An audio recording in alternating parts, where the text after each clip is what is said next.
Khammam MP ticket తనకివ్వండిరా బాబు అంటూ Congress senior నేత వి Hanumantharao మొత్తుకుంటున్నారు. Ticket తనకిస్తే ఖచ్చితంగా గెలుస్తానంటున్నారు. ఒకవేళ రాహుల్ గాంధీ ఖమ్మం నుండి పోటీ చేస్తే తాను పోటీ నుండి తప్పుకుంటానని చెబుతున్నారు. ఒక బీసీ నేతగా ఖమ్మం నుండి పోటీ చేయటానికి తాను అర్హుడనేనని బల్లగుద్ది మరీ వాదిస్తున్నారు. బీసీల ఓట్లు కాంగ్రెస్కు అక్కర్లేదా?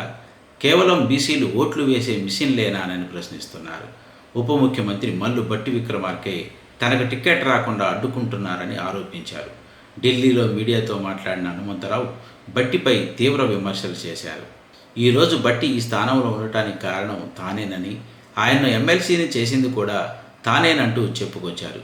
అయితే భట్టి సతీమణి నందిని కూడా ఖమ్మంలో పోటీకి సిద్ధమయ్యారు. ఎంపీ టికెట్ కోసం కూడా దరఖాస్తు చేసుకున్నారు.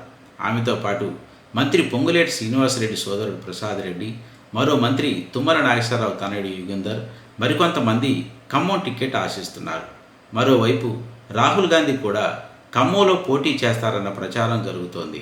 చివరికి టికెట్ ఎవరికి దక్కుతుందో తెలియదు కానీ ఈలోగా నేతల మధ్య విభేదాలు మాత్రం బయటపడుతున్నాయి.